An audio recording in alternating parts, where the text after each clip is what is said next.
A very warm welcome to this session on improving outcomes for women and girls for this session. For those of you who do not know about AVPN, we are a network of funders and resource providers with over 600 members across 32 markets. Our mandate is to move more capital towards impact in Asia by providing social investors like yourself opportunities to connect, learn, and lead. We are also sharing highlights of our day live on LinkedIn, Facebook, and Twitter, so don't forget to share your experience with us by using the hashtag AVPN2020. Before we kick off the session, I'd like to highlight a few features of this virtual room. Please note that the session will be recorded, and you will be able to access the recording from conference.avpn.asia. If at any point you get disconnected or have a bad connection, try to log out and then log back in, or you could hover your cursor over the videos to pause it to save bandwidth. If you're facing other technical challenges such as difficulty in hearing the speakers, please reach out to us through the link sharing pod called AVPN Tech Help Desk.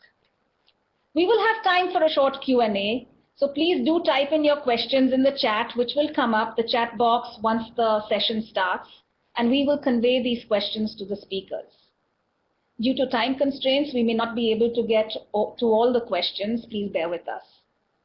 And finally, to continue chatting with your speakers and fellow delegates in the session, please make full use of the AVPN connector. The link may be found in the resource section. On that note, I would like to introduce you to our two esteemed speakers for this discussion. Ms. Priya Paul, dialing in very early in the morning from New Delhi, is a prominent businesswoman and the creative powerhouse behind India's leading collection of contemporary luxury boutique hotels, the Park Hotels. She serves on a multitude of art and philanthropic advisory boards. In 2012, Priya Paul was awarded the Padma Shri, India's fourth highest civilian honor, for her services to trade and industry. Pranapda is also a prominent businesswoman. In addition, she is the founder of Dragonfly 360, a gender equality movement to mobilize society towards empowering girls and women economically, socially, and politically through stories that educate and inspire people to take action. Khun Pam is joining us from Bangkok. And our moderator for this session, the lovely Sarah Henry, is the Executive Director at the Global Center for Gender Equality at Stanford University. The intent of this session is to keep it real, straight from the heart, and meaningful. So come closer, gather around, as we draw inspiration from the immense experience of two leading philanthropists and find new ideas to come together and truly improve outcomes for women and girls. With that, let's get started. Sarah, over to you.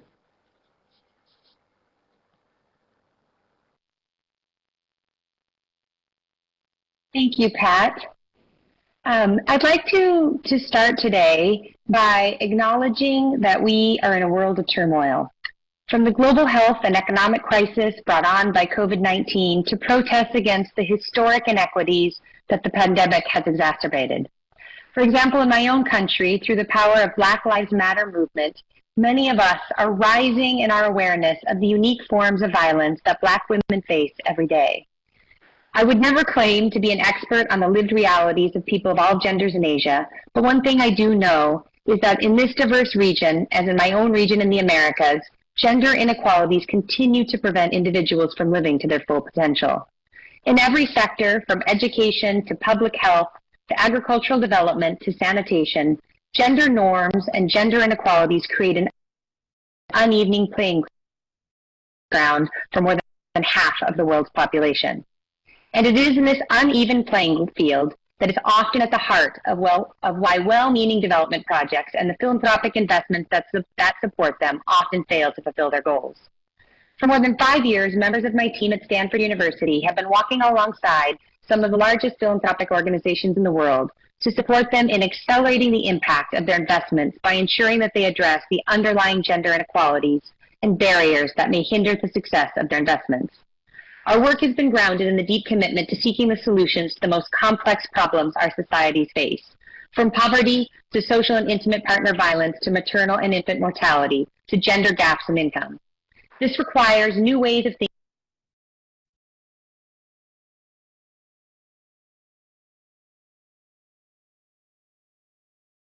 thinking and acting, and by taking an approach steeped in the data and evidence of what we know works to address the root causes of inequalities.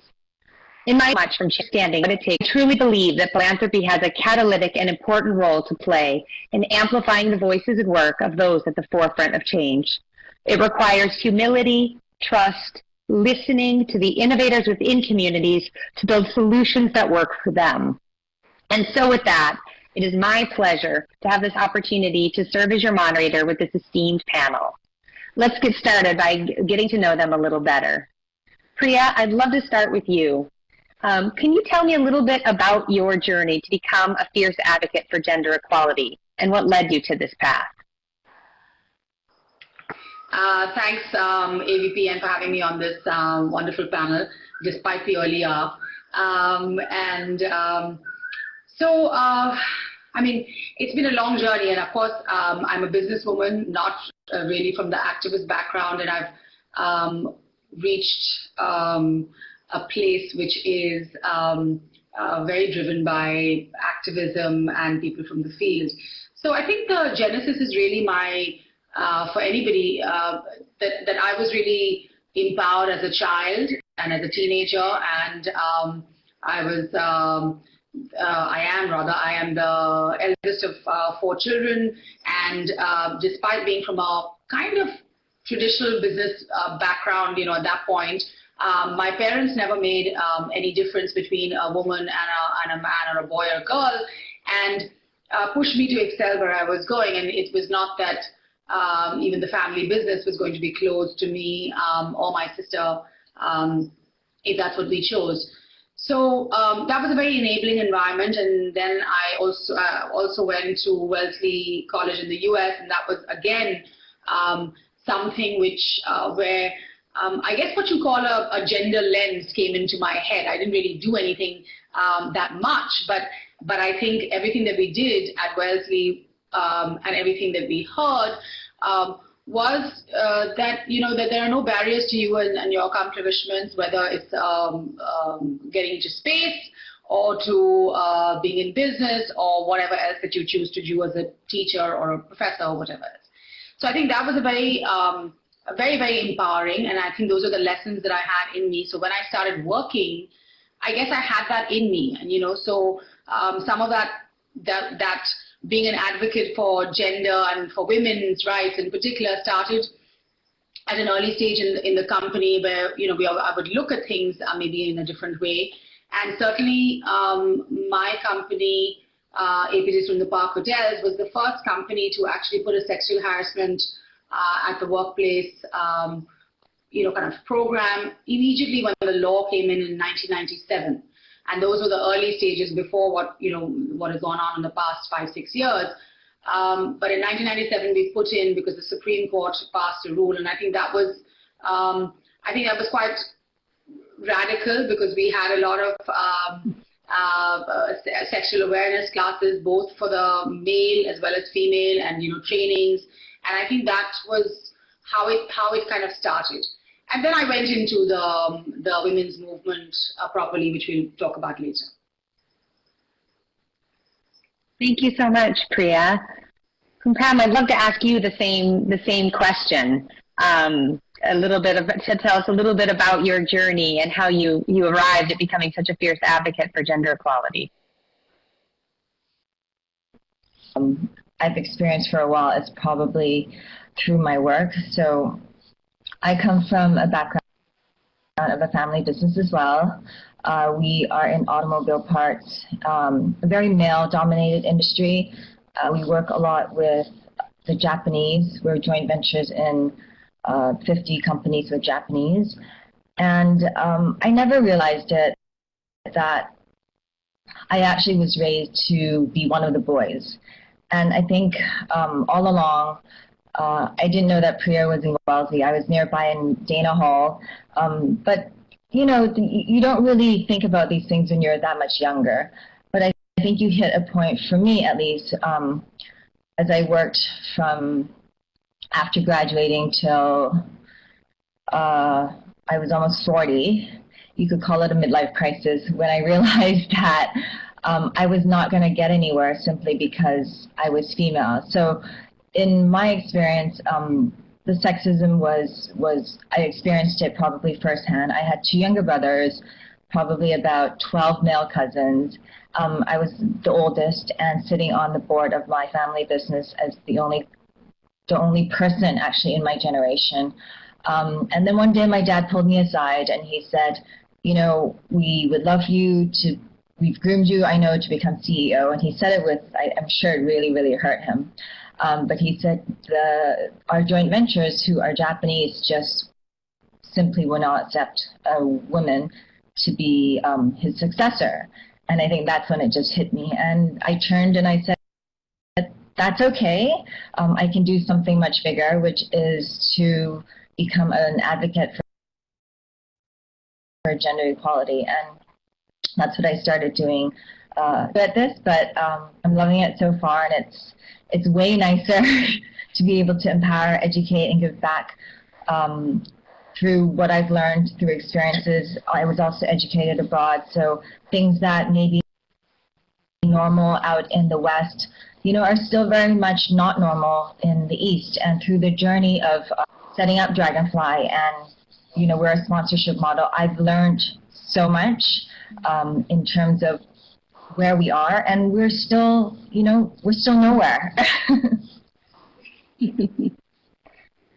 Still so far to go. I mean, I think that, and to this question, maybe, Priya, I'd love to pick up on this kind of, you know, how far we still have to go.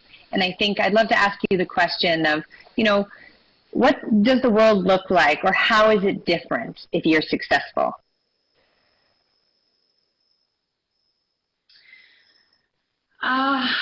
That's a tough question. And of course, when you're successful, whether you're, as I said, whether you're, you know, a professor at a famous university, or a business person, or you're kind of a leading social activist, with that success, not just becomes knowledge and experience, but also a lot of privilege.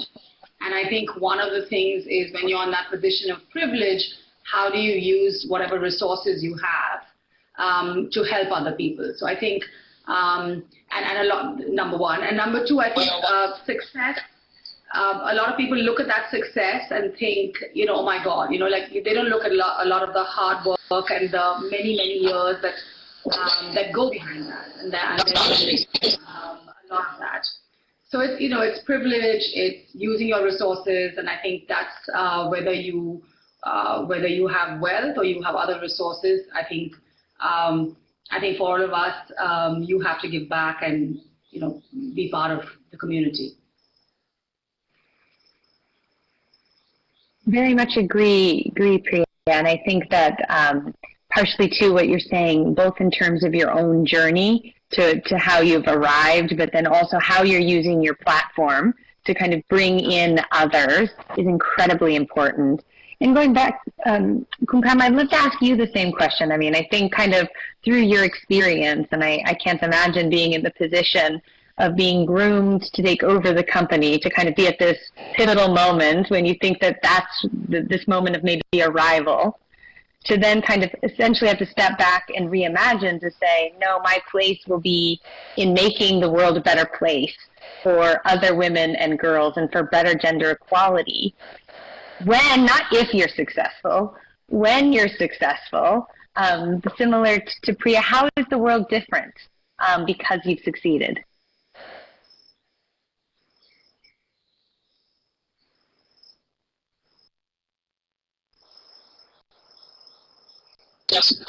Many different ways.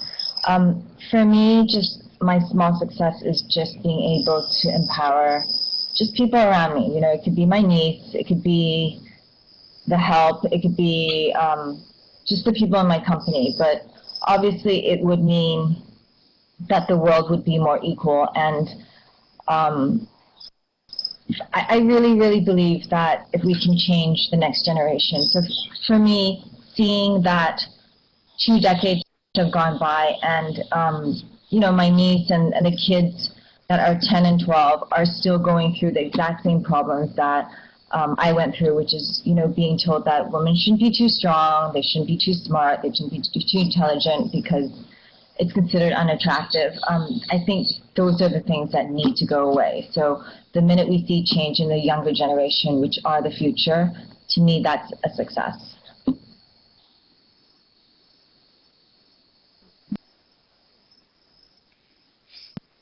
I think kind of playing on this idea as well, kind of as you, just to follow up a little bit about that, and what advice would you give to other individuals and other women who are just now starting this journey to becoming philanthropists and thinking about their role in giving back? What advice would you give them that are just now starting on that path?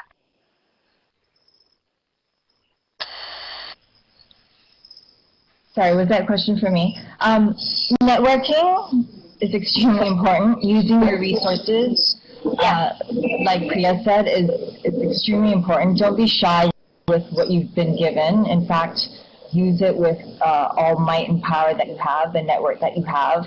I think what I've really learned is successful people or just mentors in general are more accessible than you think they are. If you just reach out to them, people are actually more willing to help than you think. Mm-hmm. So I would just say do it. It doesn't need to be moving mountains. It can just be helping the people around you, and that's considered a success on its own. Mm-hmm. How about you, Priya, with regards to the advice that you would give to people just starting on their journey? I agree, of course, with Pam. I think it's also when you start your philanthropic journey is to find out what you're interested in funding and what your interests are. And sometimes that takes a little time, and it's not necessary that you have to do what everybody's doing. I think you have to find your space. I think you have to understand and talk to people. I think that's also very important to understand whether you're on a fund gender or environment, so what is your passion? That comes out after you've done those conversations and you've done a little bit of research, and then of course you have to decide how much you have available to fund, or are you thinking of fundraising and you're using your networks to do that, and then lastly is that okay, fine, it's okay to start small. You don't have to come in with $1 gazillion. You start doing something, then you make an impact in whichever way, and you keep on building on that. And I think that's some people, very often, the problems that we face as a society, whether it's gender or livelihoods or trafficking, they're such large problems that you feel, especially the social justice issues, that you feel that they're so big. So how can I, as a little person, tackle them and really make an impact? And of course, sometimes it takes years. So my message would be to start small, start with whatever you're doing, and and build it up. Mm-hmm. Mm-hmm. I couldn't agree more. I mean, I think in many instances, especially when we're talking about gender inequalities and we're talking globally, it feels insurmountable. Like, where do you start? How do I fit into that picture? And I think it can be paralyzing in some instances as well. I guess I would love, just kind of building on that, and Priya, maybe back to you a little bit, but, I would love to hear a little bit more about, there went a time in this journey that you encountered an obstacle or a challenge, and how you overcame it and how that influenced the ways in which, or changed the ways in which you think about things. Many challenges. As I said at the outset, I mean, I'm not from an activist background, but I was involved in the setting up of the South Asia Women's Fund, which in 2004 was set up with the Assistant to Ford Foundation assistance of Ford Foundation to do grant making for women's rights movements and small organizations across 5 countries of South Asia. So I joined that, little knowing where I was going to head later. And in 2009, the organization went through a huge crisis, and the organization was literally in 17 boxes, packed up, and there was absolutely lots of support, emotional and otherwise, but no clear path out of that. So I first took that role of being a transition chairperson for 2 years and bringing it out of those boxes, working with various consultants and the person Tulika Srivastava, who would become the executive director eventually, and getting it out of the boxes, putting in kind of in those 2 years, firstly governance, the financial matrix, HR processes, and really trying to run it more like a organized company. And I think I brought my organizational skills into it. I was not, and I was not an activist, but so I had to learn everything, and so that was really there were 2 challenges. First of all, to take this organization and transition it, and the second is really to learn the field.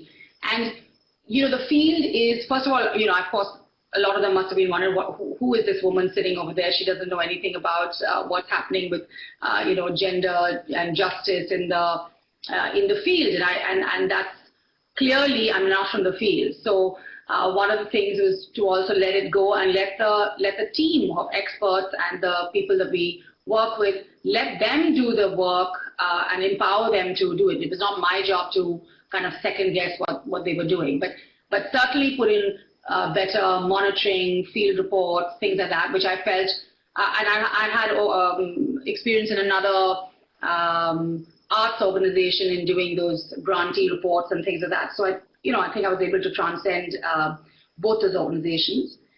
And then I didn't really like what I did, and the fact that I brought a little more rigor to what the proceedings were. And so then I was appointed and offered the chairmanship of that of South Asia Women's Fund, which has now become Women's Fund Asia, operating in 18 countries with a very healthy budget. And I did that for about 8 years as chair. I just demitted that in 2018. And so there were challenges all the time. I mean, so to understand what all the, what CDAW is, what AVID is, what something else, there's so much of jargon in the field. And I like to think I was trying to get to people and tell them that, let's not have so much of jargon and let's simplify the language so that, especially that donors and corporate donors can understand. So I said, if I don't understand in one page what you're trying to tell me, I'm not going to read 500. And I think if you talk to the team at the WFA, I think they'll say that I was quite hard on that. But so I hope some of that remains because I think that's necessary. I think if we'll talk about philanthropy again, but when you're talking to people who are outside the field, how do you translate what you're doing with less jargon and with and we can all understand what's happening and what the outcomes are supposed to be, but I think you need to simplify. So many challenges, from a knowledge point of view and from a learning, but I think it has been very satisfying, and I'm thrilled that the organization is really completely on its feet and going from strength to strength. That's incredible. And I think, too, we have to cue a video about that work. Okay, so I'm going to just talk one sentence. Oh, okay, it's gone off. Can I just say one bit about the Oh, no, please video? go, Priya. Yeah. So, so the video talks about a program that's called the Legal Fellows Program, and that's the program we started in 2012, 13 in, again, just 5 countries of South Asia, hoping to take it forward. And I'm a great champion of this, and that's why we're seeing it, because this actually funds legal fellows in primary courts, and these legal fellows work on a pro bono basis because they have this kind of like stipend and they work on issues of women, violence against women, property rights, things like that, because most of the legal work that women need in many of our countries is at the primary court level. Matters don't even reach the High Court or Supreme Court. So we need to be there at the front line dealing with issues that come up for women, and particularly the violence and the emergency thing. There are also things to do with property and things like that. So I have been actually funding about 4 of the fellows. We now have about 46 over the past few years, and they've handled over 1,500 cases. And you can play the video now. It's a short video, and it just gives you an understanding of the program.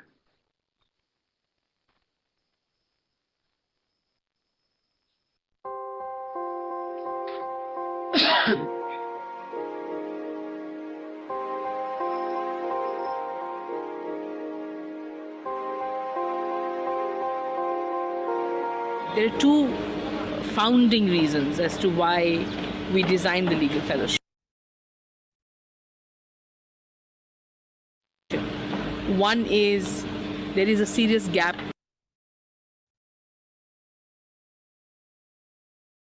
at the district level.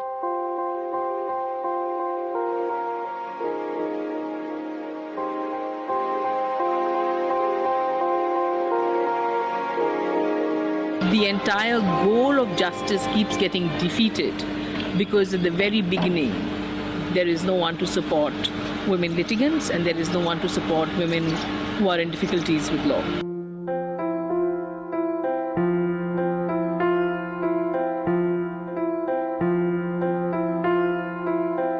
अगर victim female है तो वो हम लोग से थोड़ा free होती है, उसे हिम्मत मिलता है उसका पक्ष रखने में। हम वकीलों को देख के उसको लगता है नहीं कि हम यहाँ अकेले नहीं हैं, बहुत सारी महिलाएं हैं, वो अपना बात कहने में झिझकती नहीं।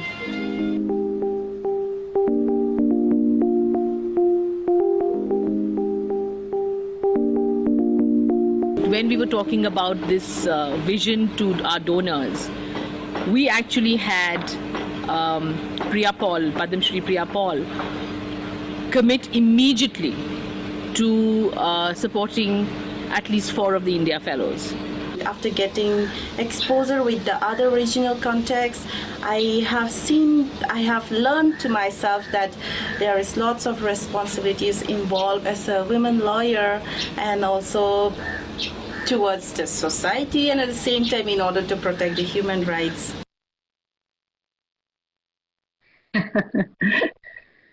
Okay, thanks.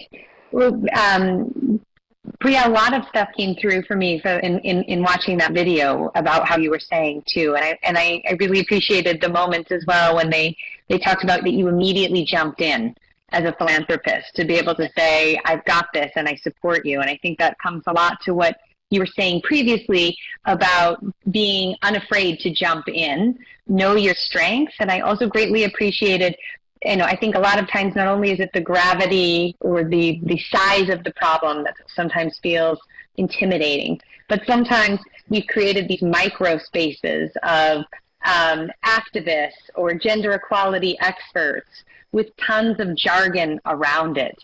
So I think also the ability to just jump in, know your strengths, know the skills that have made you successful in your life, and bring those in to your philanthropy and continue to have that hat on is incredibly inspiring.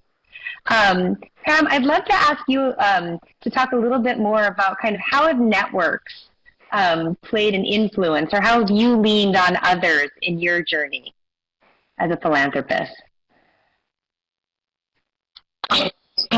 So I have no background in activism as well. My background is purely in business. So the importance of getting good advisors on board, getting people who know what they're doing in the team and relying on them for their strengths is extremely important. My strength for me is being able to mobilize the team to the right direction. The challenges I had obviously were I've never fundraised in my life, and that was a very interesting journey for me. But networks are important because you're able to tap on them not only for credibility, But when you're pitching and trying to raise money, knowing people is extremely important, and them knowing who you are is helpful for sure. But I can't stress the importance of the team, the advisors that made Dragonfly at least important. And once Dragonfly launched itself, the network that was created within the people that were able to connect within Dragonfly kind of spiraled on its own. So there's only 10 of us in our team, and we can only do so much. But what we really wanted to do was to change the mindset of people. And one of our senior advisors actually said, that's the hardest thing to do. So I have a background in fashion retail. So I sell high-end brands like Christian Louboutin. And so we went back and we think, why do women spend $1,000 on a pair of shoes, or even Havaianas? Why do people spend $30 on a pair of flip-flops? So we wanted to make gender equality and feminism accessible, because when you even say the word feminism, at least out here in Thailand, people are like, like, no, that's scary. They just don't want to go there. They just shut right off. So we took the approach of how do we make gender equality and feminism fashionable, accessible, and we had to pull a huge network of celebrities, influencers, activists, and just politicians, people who we realized were important to do a huge campaign from top down to get the word out there. That was our number one goal, is to just get the word out there that there's a problem. Because the biggest challenge I faced were people saying, there's no problem. Everything is fine here, it's equal. But then when you go and you ask them things like, well, how many women do you have on board? Or how many people are in your YPO network? The numbers are ridiculous. And so people are so comfortable, I think, just being where they are, and that's fine too. So we like to shake things up a bit.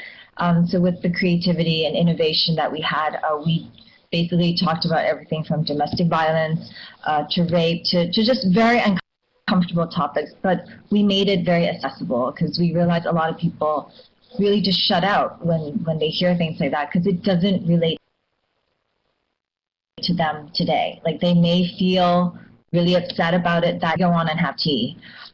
So we wanted to figure out a method and devise a methodology where how do we get topics that are very difficult and hard to hear to a wider audience.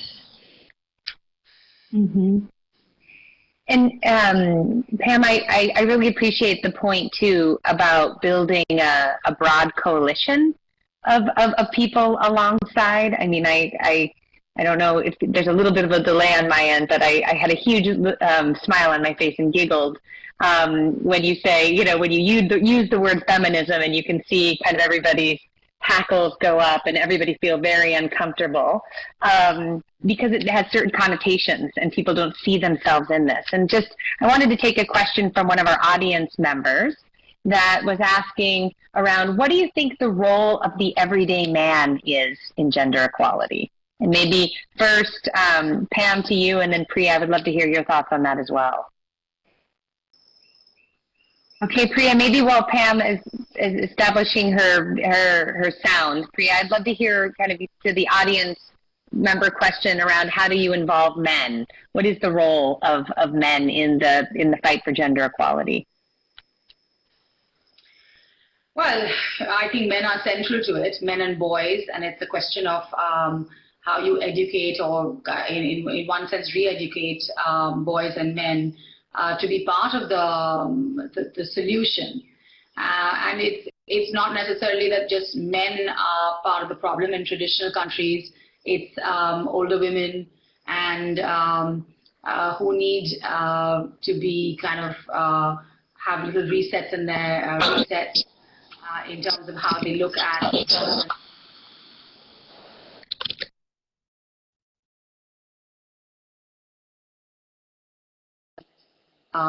that disrupt the balance. But boys are fundamental, and I think there are many programs that incorporate learning and gender equality teenagers, and we have to get into that age group if we are going to influence gender and create a world free of discrimination against women. Thanks. I think Pam is on.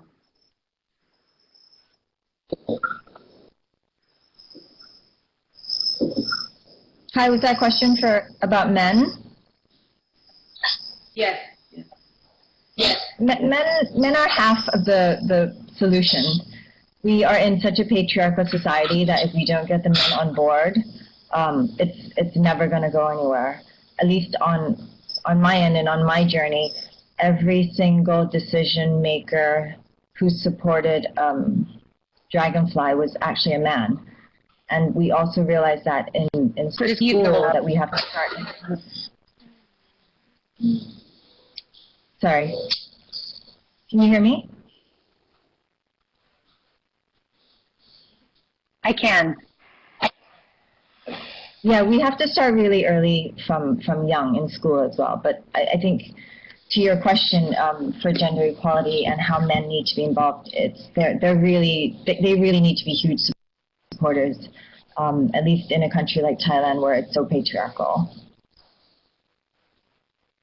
And they have been. That's great. Mm-hmm. Mm-hmm. I think that some have been.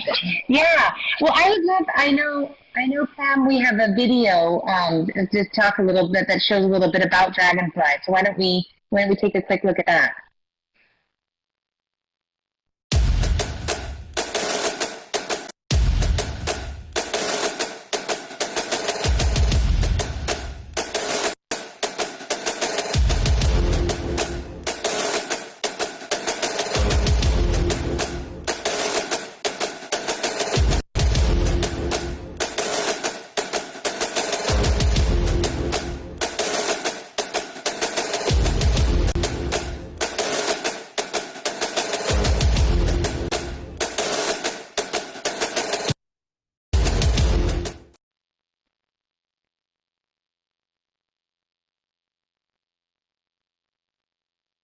Can you look over, give us a little background on Flying, please? You know that the kind of and just how important and intense you were about identifying kind of the nature of and how you bring and engage in all peer certificates and eyes. And these men are really important because they understand how it's important not only in an organization, understand the challenge of maternity leave or just having to take care of the children. They understand it and they support it, and you can see these companies thrive better. So if you're talking about the bottom line, companies with men or leaders in general that support women outperform companies that don't. And it's really important to start really, really young there. So sorry, back to just Dragonfly in general. When I said people deny that there's a problem, and yet every decision maker that supported the cause was still a man. It just still shows that most companies in Thailand are still led by men, even though, people throw statistics to me all the time. Like, you've got 60% women CEOs and women CFOs, and it's all numbers being thrown to you. But when you really go out on the field, I call it on the field, and you're talking to companies and you're asking them to support your cause, it's interesting just to see that at the end of the day, the decision maker was still a man. So that was interesting for me, and to get a huge audience of diverse people on board was important because people can relate to certain types of people that are similar or somebody that they look up to. And the truth is, celebrities play a huge role in our society to influence people. And there are a lot of good celebrities out there who use their powers and means and purpose for a good cause. And we were really lucky to get them on board to drive the message down, because unfortunately, the farmers are listening to and following the Instagram of that huge celebrity and not the CEO of Bangkok Bank. That's just the honest truth. So when I came back home, my help, who's from Burma, was like, "What are you doing?" And I was like, "How did you know?" And she said, "Because I'm following that celebrity." And just to get that message out to a lower income audience was really important for me, for our team, sorry. Mm-hmm. Mm-hmm. And I think it's also very incredible too. It's the power of story, voice, and influence. And how do you bring people along on that journey to be engaged in meaningful ways? And I think the ways in which both of you have used your platforms, but also your experience and connections. And maybe another question from the audience, Priya, is around, what do you believe are the key levers of change, especially in mindset change? What have you seen to be really effective approaches in that, as Pam was just talking about, bringing people along and really figuring out what that lever to change is?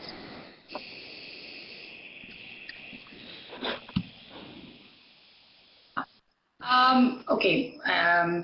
From speaking from what I've seen, and I think it touches on Pam's work, which I find very interesting, is in this day and age you have to catch people's imagination, and I think by using popular culture, by using celebrities and influencers, I think that it may not be the traditional way that you actually, let's say, get eyeballs for gender equality or for any issue, but beyond this age of kind of social media and kind of amazing networks of information, and people are looking at different types of people as their leaders and people that they look up to. So I think what Pam has started with Dragonfly is a very exciting thing, because by making, let's say, what she's trying to do is to making gender equality and feminism, let's say, fashionable and sexy, is the way you can actually get more funding. I mean, it's completely non-traditional to what the field thinks, and I know there's always this thing, is this the right type of money? Is it not? And is it, are we going to look okay with doing this, or should we not enter here?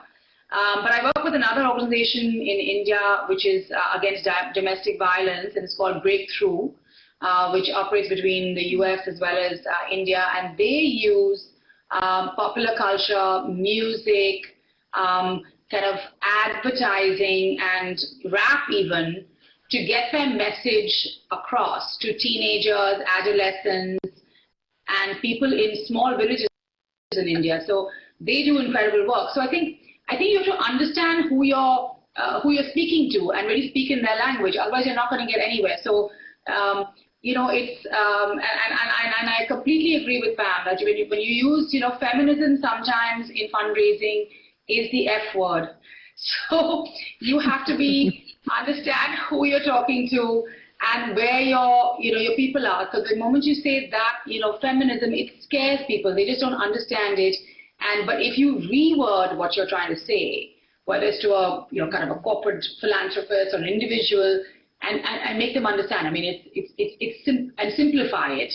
I think you get much more success. So it's classic, I think, marketing. You talk to who you kind of repackage your message according to who your constituents are and your target market is. Mhm. Mhm. I completely agree. I love that feminism in many instances is the F word. I'll definitely be taking that forward with me as well. What I'd like to do now is I'm going to co-opt that one. But I think what I'd love to do now is kind of almost a lightning round. So to ask you guys questions, some targeted questions, and give you kind of a minute for quick response. So Pam, I'd love to start with you. And so the question is you're at a cocktail party and somebody asks you to explain your work in 5 words. What would those 5 words be and why? All day, because I still don't know that answer. But I would say using innovation and creativity for gender equality.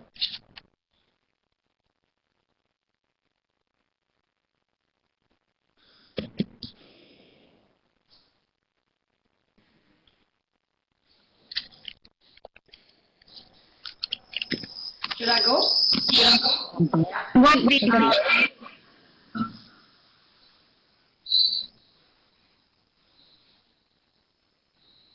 Sorry, I lost you there. Priya, why don't you go? There seems to be, I'd love to hear. Oh, No, she's back on. oh, She's back Pam, on. I was just asking you why, okay. I was just asking you why creativity and innovation. Because I think it's really important. I think there are a lot of organizations out there, I think, that target CEOs and women of power, which I think is great, but I kind of find it like singing to the choir. And then there's a lot of foundations in the grassroots, which sadly I find really slow, and a lot of people tune out. So that's why I think in a time that's really needed, you just need to use a lot of creativity to get this thing going and to raise more awareness, especially if for us we're targeting the mindset.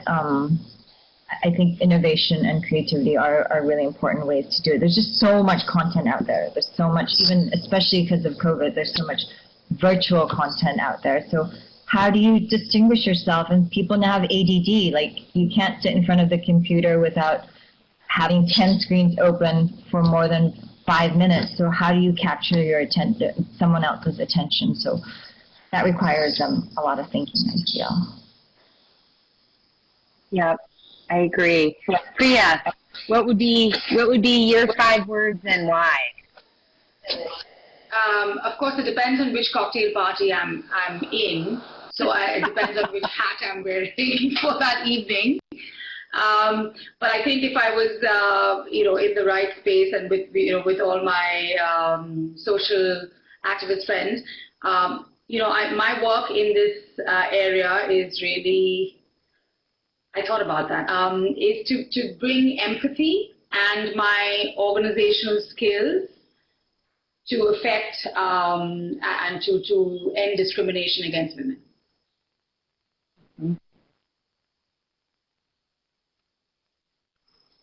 Another lightning round question for you, Pam.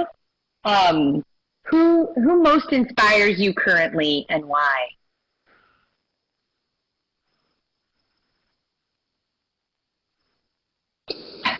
There's not one person. My answer to this is the people who inspire me the most are victims that become survivors and activists. I know a lot of people who become victims of whatever it is, domestic violence or so, and they remain victims. I think I met a lady in India who was gang raped 8 times when she was 13 and actually went out and started a safe haven for women. And I meet a lot of these women now who have actually become victims of it and have chosen instead to not become victims. And not only survivors, they've actually chosen to do something about it. So these really are my heroes. They're the, almost you would call them unsung heroes.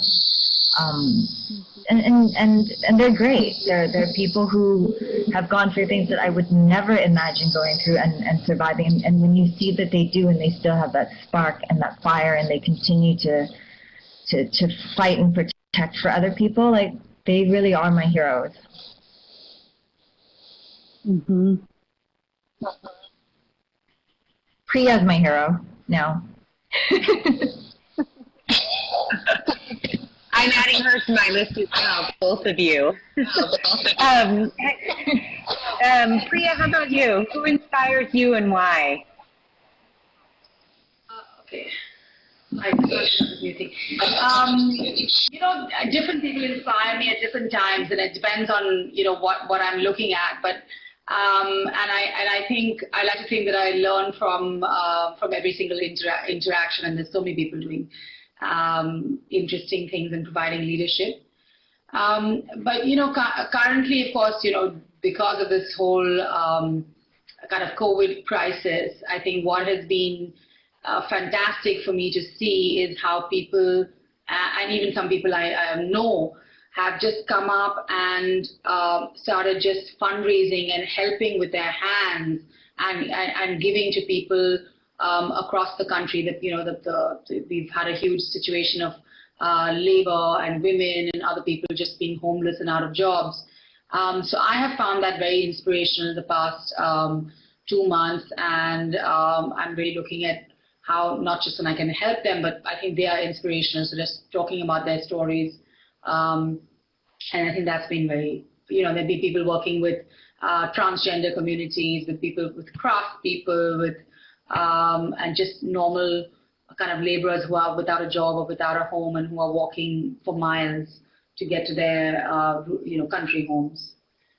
So that's what inspires me now, and looking at how I can work with them maybe.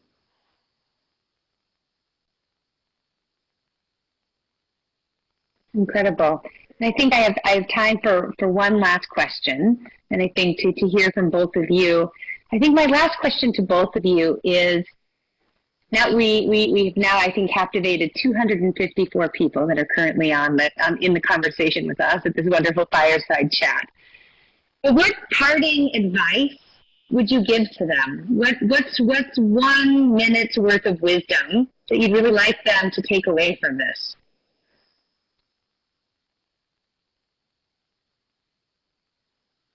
Maybe start with you, Priya. Yeah, sure. I mean, I know the audience is mixed, but I presume that we're talking to mainly the people who are in the position of giving to feminist causes and for gender equality. I think the time has come, and we're all in Asia. And from what I've seen in the field, and there's been a lot of change too. There's always been, how does Asia get more funds for gender equality work and feminist work? And I think that's been the goal of organizations for the past few years. So how do you move some, more money here where there are issues because of these traditional societies that we have, and because of the type of change we need to see in Asia to get gender equality and to end discrimination? I mean, there's discrimination in this region of everything from community to caste to religion and just old-fashioned patriarchy. So there are funds needed here.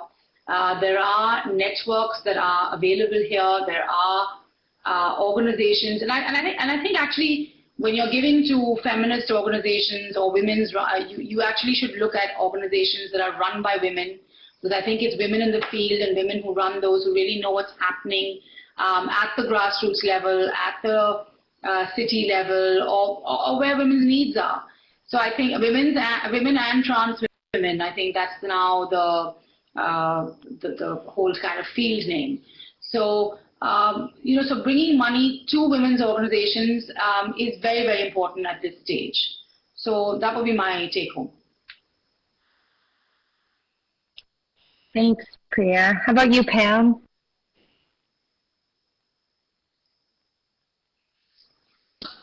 Probably able to mobilize not only funds, but just make a change in their organization. I guess just to repeat myself is, if you can make small changes and start there, basically it's just do it. You can make change almost anywhere, from the people around you to your organization, and then it becomes bigger.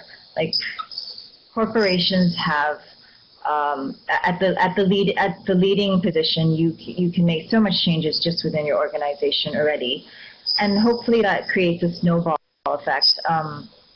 Similarly to, I like to compare it to plastics, how now people, think twice about taking that straw up and taking that plastic bag up in the malls. Like, if we are able to change mindsets and make this a bigger movement everywhere. So whether it's Sarah doing something out where you are, and Priya doing something, and if the more people do things and the more women talk about things and normalize it, and I think the key here is to normalize it, normalize something that we feel is not normal. So change just has to happen, and I think my simple advice is just get out there and just do it, whether big or small. It doesn't really matter. You are still making an impact. I think a lot of people tend to overthink a lot of things. And there are a lot of barriers, especially when you're dealing with foundations and being audited and all that. So you just have to find a really creative way to get around that loophole and just do whatever it is that your gut feeling thinks is the right thing to do.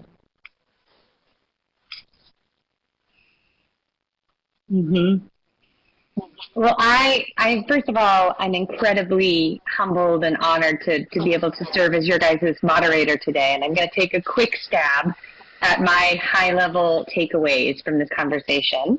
But I think what I heard loud and clear from both of you was to be bold, to be unafraid.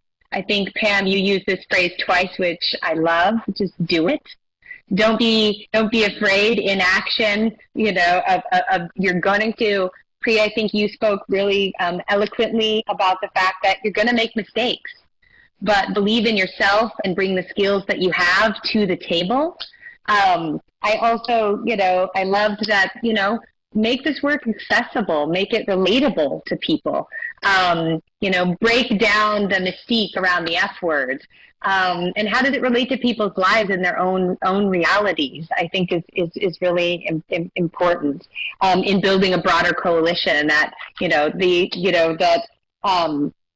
that we need to capture people's imaginations. And I think both of you are incredible women leaders in that. How do you think outside the box? How do you capture people's imagination?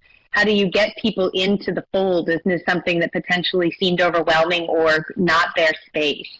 And how do you lead with empathy, but also with passion to bring people under your wings? And how do you kind of transcend the moment to be able to, like you said, how do you identify the role that you can play, but not be afraid that it takes many drops in an ocean to cause bigger ripple effects?